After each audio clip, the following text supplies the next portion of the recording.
We all are gonna die. We all are gonna die. We all are gonna die. We all are gonna die. Why don't we help each other prepare for it? Without death there could not be life. I'm talking about end of life conversations, conversations about the end of life.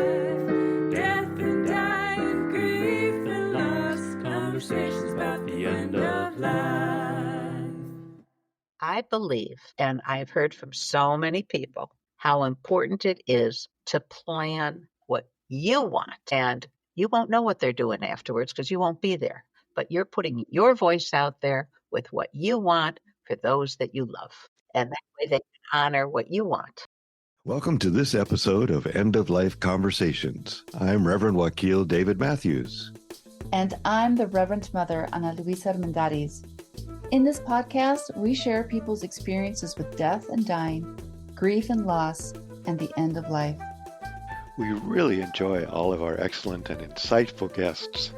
They generously tell their stories with compassion and wisdom. We also want to thank Wakil and Wendy's children and partners for that wonderful introductory song. Okay, let's get started. Welcome, everyone. Today, we're privileged to speak with the author, Rusty Rosman. Rusty spent years helping her parents and her in-laws as they aged. Over the years, Rusty saw many of their friends and their families conflicted over final arrangements and family confrontations. We've all run into that. After making sure the parents updated their estate planning, Rusty encouraged them to write out their final wishes for their funerals and the mourning period, and then what they wanted done with their belongings that weren't covered in their legal documents.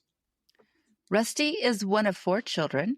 Having her parents put their wishes in writing made the heartbreaking experience of a parent's death much easier for all 4 of them to navigate. From that experience, her book, 2 Envelopes, was born. We're looking forward to getting to know your story and more about your book. Thank you so much, Rusty, for being with us. I'm very honored to be here. Thank you for asking me. Well, we always like to kind of get a feel for all of our guests and their lives by asking the first question, which is when you first became aware of death. In my 30s, both of our parents, both sets of parents had medical needs. And my husband and I decided, rather than going back to work after our last child was born, that I would be the caregiver, the person in charge of what goes on with both sets of families. I was very busy for a good 15 years, driving to doctors, following their directions, making sure the medication was right, that the exercises, anything that they needed was done immediately.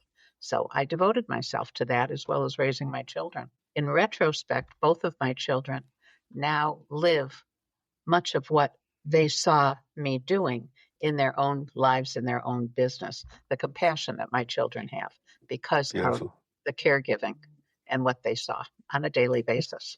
Beautiful, beautiful. It's lovely. Yes, it is really wonderful to be an active role model for the coming generations so that they can metabolize all this wonderful information you're giving them. So how has death impacted that story from that point in your 30s forward? What's been going on? Well, lots of my parents' age, my in-laws, went to funerals, and then you went to pay a condolence call. And the fighting that was going on was just heartbreaking. And much of it happened because I know my own mother said, I thought I told you that. Mm-hmm. You tell one child and you think you told another, you think you said the same thing to everyone, but you didn't. And it causes nothing but an uproar. So I learned that if you want to be able to grieve wholly and completely, you've got to eliminate the chaos. You have to.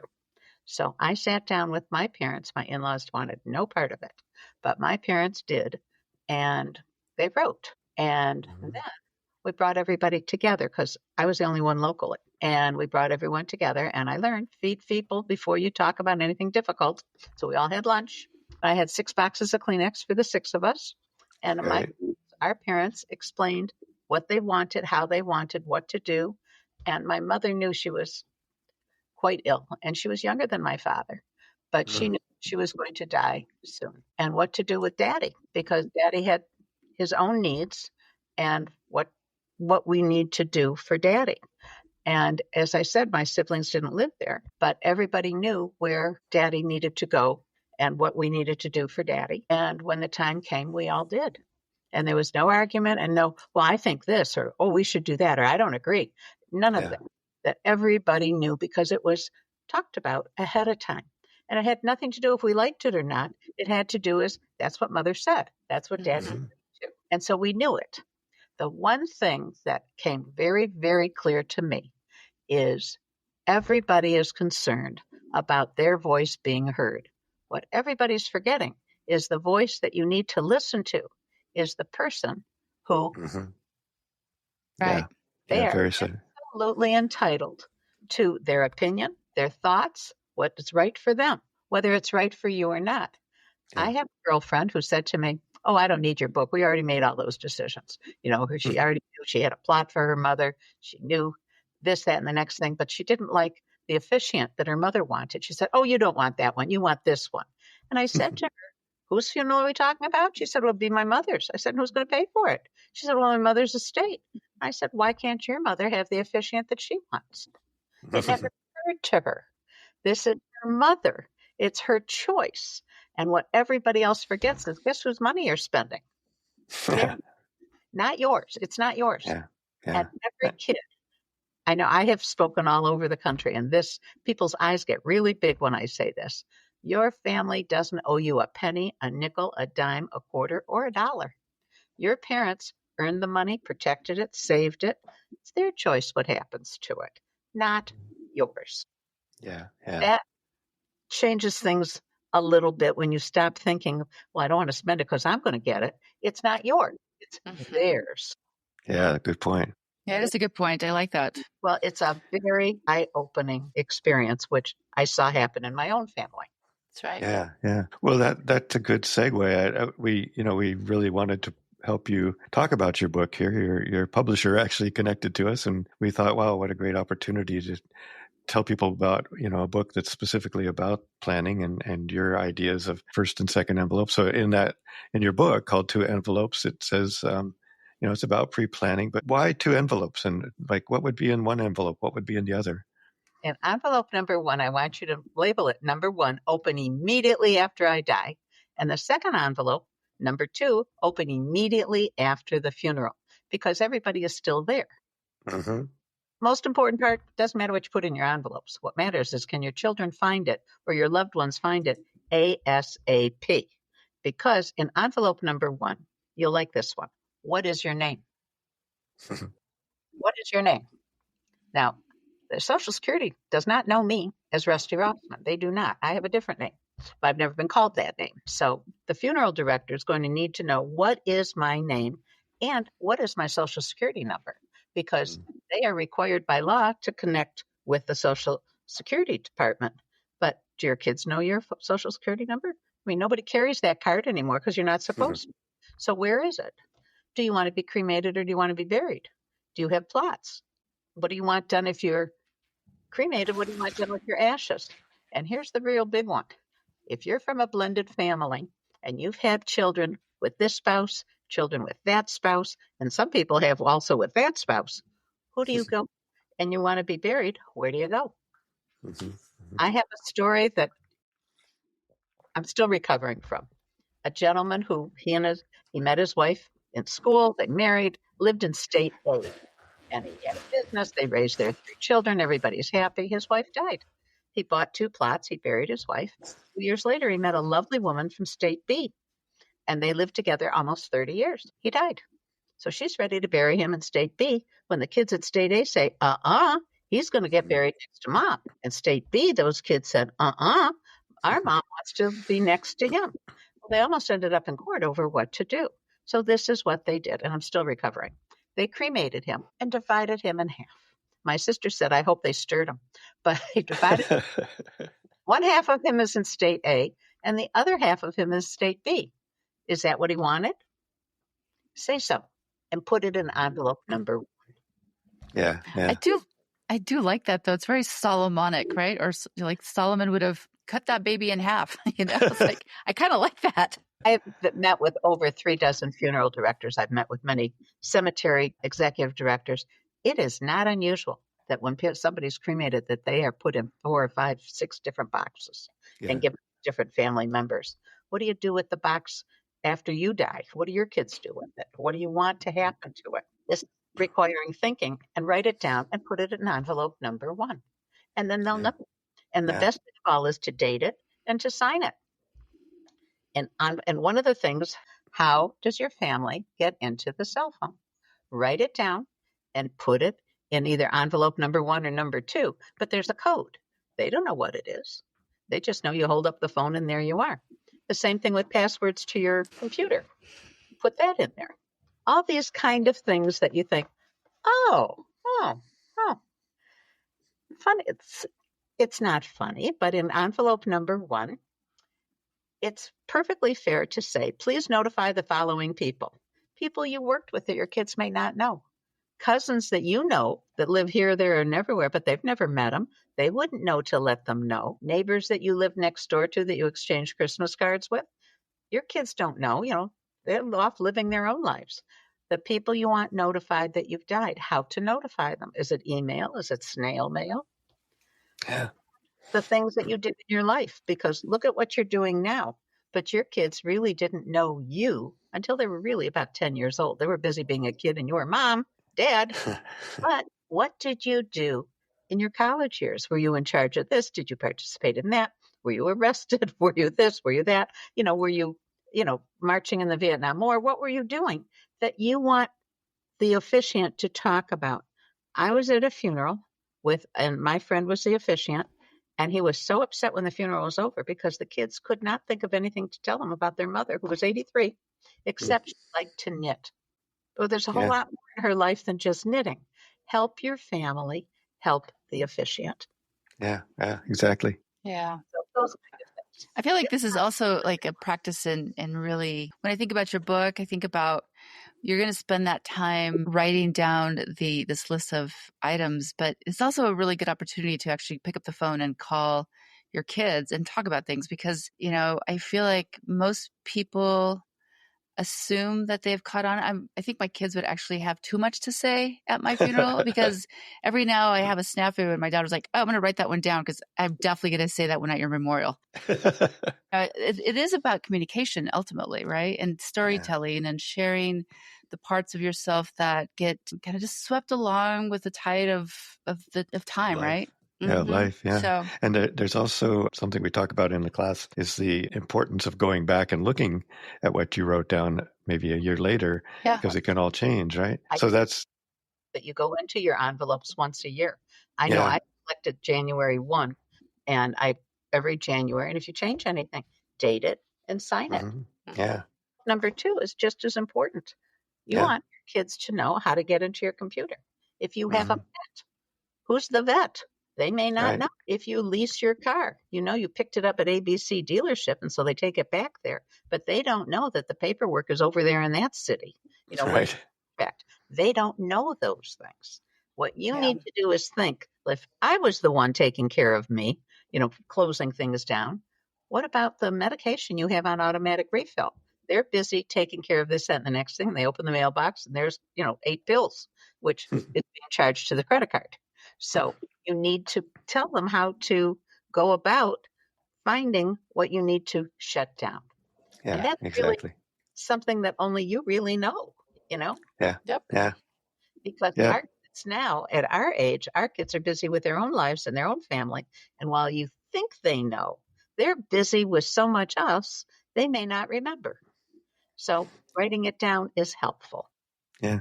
Ana Luisa's kids are still nearby, but mine are definitely off and running. Yeah.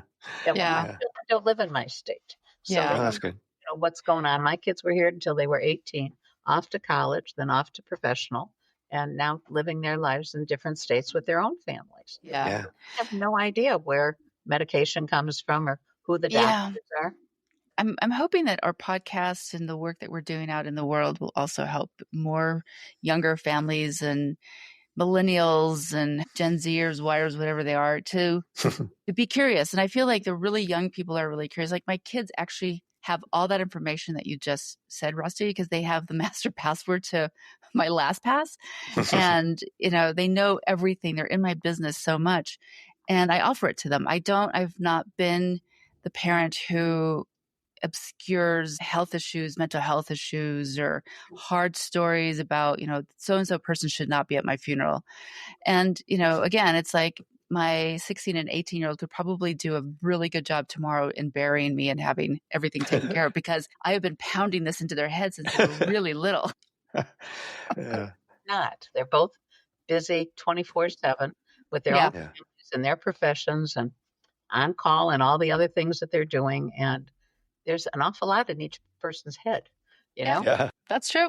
which is why envelope number 2 is where you put your insurance policy, technologies. You want the other thing, and I want to go back to envelope number 1. It is important that you gather your information that your kids will need. For instance, they'll get death certificates from the funeral director, but some places will ask for a birth certificate just to verify that you are you. I heard a story from a woman, I think she lived in Nebraska, that her husband had every single cable thing you could have. He was paying close to $500 a month. And in order to shut it down, which she wanted to do, they required the death certificate, the marriage certificate, and his birth certificate. Well, she got the Wow. death and the marriage.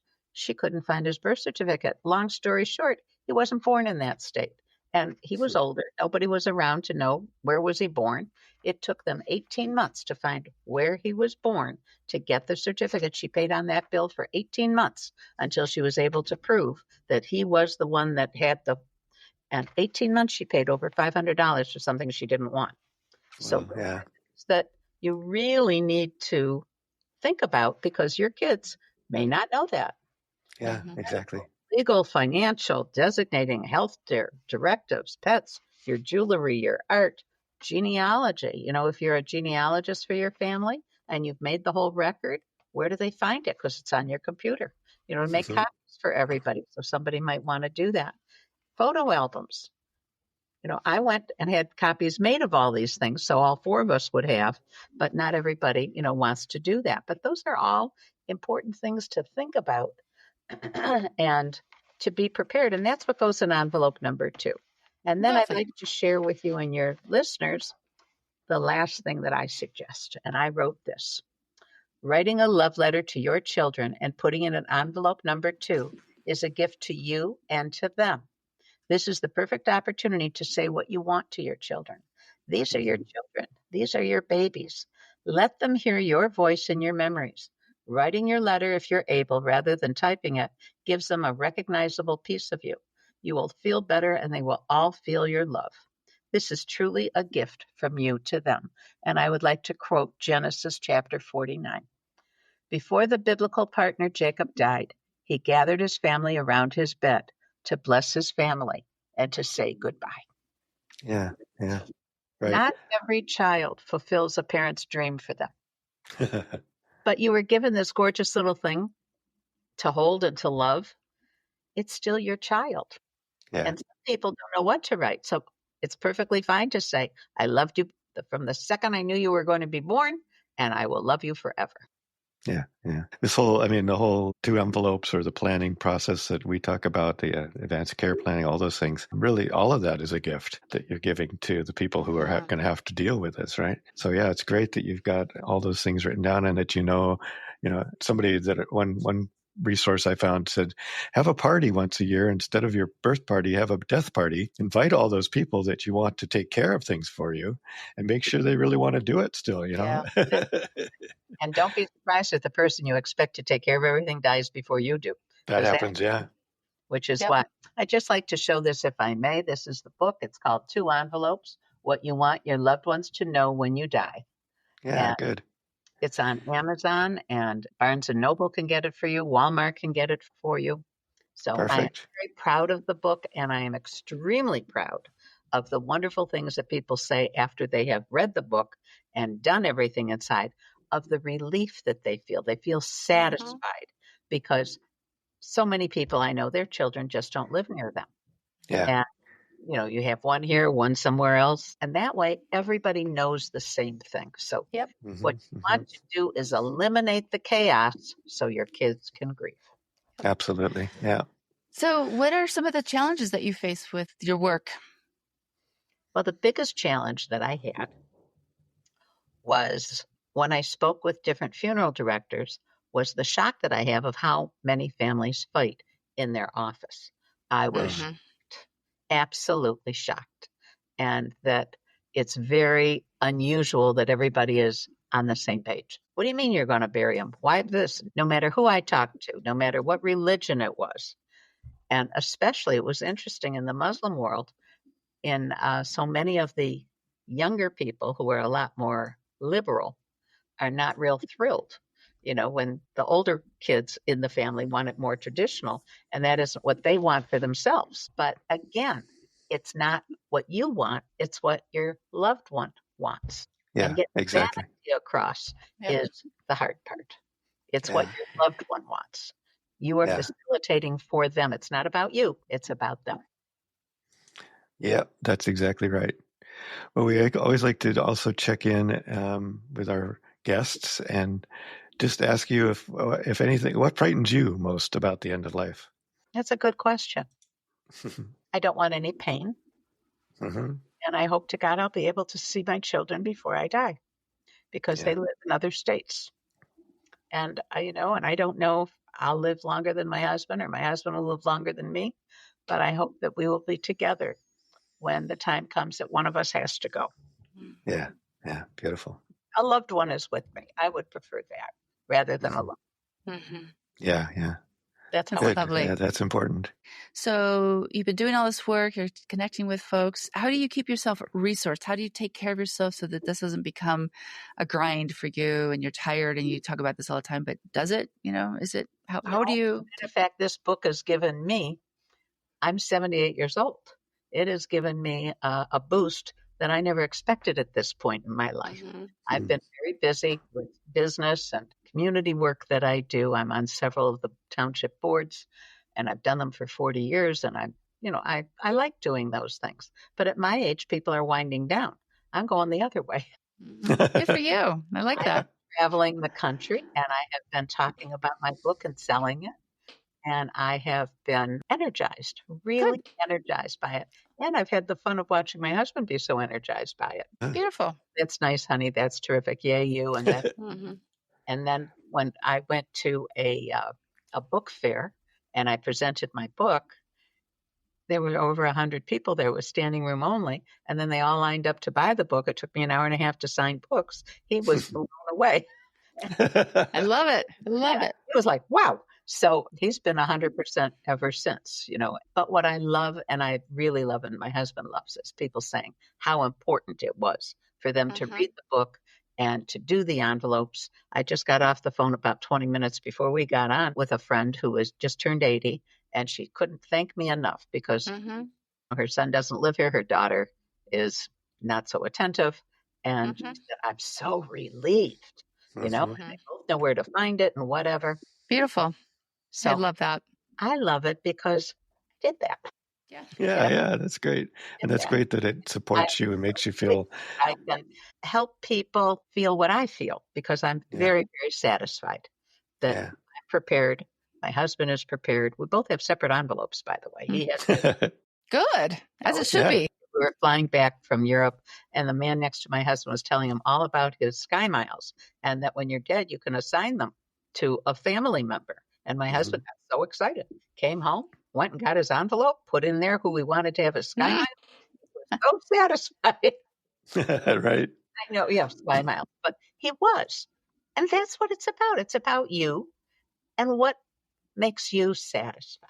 What gives Yes, yes. your sense of satisfaction? Yeah, And yeah. Miles did it for him.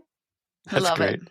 Yeah, Mm-hmm. every time we do the class, I find one more thing. Somebody says, "Oh, yeah, have you thought about this?" That we can add into that list and I have a checklist that people can go through. And yeah, Sky Miles, I think, is in there, but if it's not, I'm certainly going to add it. A lot of those things have ways you can just assign beneficiaries or transfer on death kind of things. Most of those things, even like, of course, your properties and stuff, but things like your car or an insurance or trusts that you have, some of those are, you need to put the name down.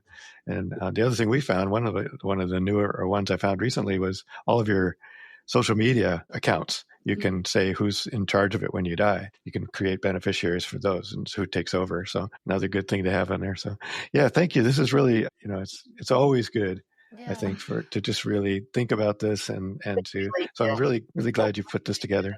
Say in my book is take the time to think. Yeah. Perfect story. There was a family. They got married. The husband and wife got married right after the Depression finished. They had $86 between them. They drove to New York City for their honeymoon and stayed with relatives on the way. Can you imagine? But they did. But they wrote a list of someday we want to have. And 37 years later, they crossed off the last thing on the list, which was a grandfather clock. Well, they had 4 children. They had one clock. Who gets it? Do you want kids to fight about it? Or do you want to say, I want so and so to have it, and why? Yeah. Because the other 3 are going to go, mother, father said why, who, and why. And if they want to be mad, they can't be mad at each other. They can be mad at mom, but she's not there. But it's those kind of things because they'll fight over anything. Yeah. Oh, yeah. That happens a lot. I'm sure you've heard every story. I've heard every story. And it's, Yeah. and you think to yourself, are you fighting over that? But people do. Yeah. They do. I wish more people would just like also gift things to like libraries or community centers because, you know, in some ways, like some items could be better utilized in the greater world for more joy than just sitting in a kid's, you know, foyer because they don't know how to absorb it into their own space and stuff. So I'm like, Yeah. And Anoise has told some fun stories about her kids saying, I want that toy when you leave. I have a lot of toys, and so I thought they would be okay, but they're starting to ask me for specific things, and they're you know, an old Patagonia jacket that both of them just recently wore, and my son was like, "Hey, I want that when you die," and my son was like, "No, I actually want it. I called dibs on that jacket." So I'm like, I might have to just use it to the end. Number 2. And just give it away. Like maybe it'll just disappear to somebody else who would really enjoy it because I don't want them to be fighting. Fight. Yeah, it's still your jacket. So if you donate it somewhere, it won't be there. Yeah, exactly. But I have been thinking about that, how, especially about generational wealth right now, that's moving from the boomers down to Xers, Yers, anybody, and how it just continues to stay in this one little quadrant of this world. And I think if I ever have any money, I am going to like give it to like the community because I don't, you know, this whole process of just hoarding our stuff from generation to generation, just, and then there's fighting. Like it almost feels like now it's infused with this energy of scarcity, and there shouldn't be. We should all just be like, pass it along. Spread it around. Yes, indeed. Thing that you just said, because I have a friend who did do that and left their money for the children to go to college. But one of her grandchildren was not going to college. And what do you do about that kid? What do you do if, you know, each one supposedly gets $30,000 and that one's not going to college? What do you do with that one? So I don't know the answer, and I say so in my book. But this is the time to think these things out, talk about it, write it down, put it in your envelope. You change your mind. It's in your house. It's not in a safety deposit box. Go and, you know, if you want to change it. That's why I say date things and sign them so people know. But those are real issues and people go to war about. And I can truly tell you, World War III is not going to be between countries. It's going to be between siblings. Yep. You've seen it, you've heard it, and you know, eyes open wide and go, oh my God, you know, are you kidding me? But it's real. Yep. It's very exactly the people who are affected by whatever that choice is. Yep. Exactly. So again, I say it is your voice. This is your life you're talking about. These are your possessions. You get to choose and say so to the kids that, you know, in the envelope, this is what Daddy and I have chosen, or I have chosen, and this is what we want. And I know my mother said to us, this is what we've chosen to give to you. If you like it, great. If you don't, feel free to trade among yourselves, give it away, sell it, whatever you want. But this is what we've chosen to give to you. And perfect. That made Shalom Bayit, peace in the house. Yeah. It was from up high. It was Mother said. And all in our 40s going into our 50s, Mother said. Yeah. And that's what we did. Perfect. Yeah, really good. 4 of us, friends. We like to give you a chance at the end to tell us anything. You know, first of all, tell us how people can get a hold of you. If you have a website, or we'll definitely put those links in the podcast notes. And also, is there anything else that we didn't ask you that you'd like to share with us? Thank you. You can always reach me at Rusty Rosman. It's RustyRosman @gmail.com. And the name of my book is Two, spelled TWO, Envelopes, S. What You Want Your Loved Ones to Know When You Die. It's available on Amazon, Barnes & Noble, and Walmart. All of those are .com. Yeah. And Perfect. I Yeah. so appreciate the opportunity to visit with both of you. And it was a real learning experience from hearing what you do and sharing what I do. And it's a good thing that we do because nobody likes to talk about death. Nobody. Mhm. Yep. Nobody, oh, that's not going to happen to me. I Yep. have a girl that said, I can't talk about it because my mother's never going to die. I said, okay. And her mother's never going to die. Now, you and I know differently, but she can't. She can't. Mhm. And she Yeah. won't. And so she'll live with whatever she needs to do. But I believe, and I've heard from so many people, how important it is to plan what you want. And you won't know what they're doing afterwards because you won't be there. But you're putting your voice out there with what you want for those that you love. Yeah. And that Yeah. way they can honor what you want. So Yeah. I thank you so much for the Thank opportunity you, Rusty. We appreciate you. Thank you. to your audience. And thank you for inviting me. I so enjoyed being here.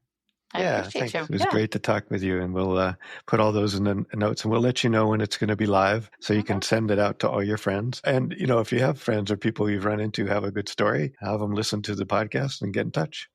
We're always looking for more things. Wonderful. It was so nice to meet you both. Thank Thank you. you very much for having me. It was very honored that you asked. Yep. Thank Thank you. Thanks so much for joining us on the End of Life Conversations. We appreciate you and look forward to sharing our stories. We encourage you to subscribe to have access to premium episodes and extra resources. Links to our guests and their recommendations and a transcript of this episode will be in the podcast notes. Yes, thank you so much. And please tell all your friends. Follow us on social media. And again, consider subscribing for some excellent premium content. We want to acknowledge that the music we are using was composed and produced by Charles Heastand. We also want to acknowledge that we live on unceded lands that have been cared for thousands of years by Indigenous peoples who are still here.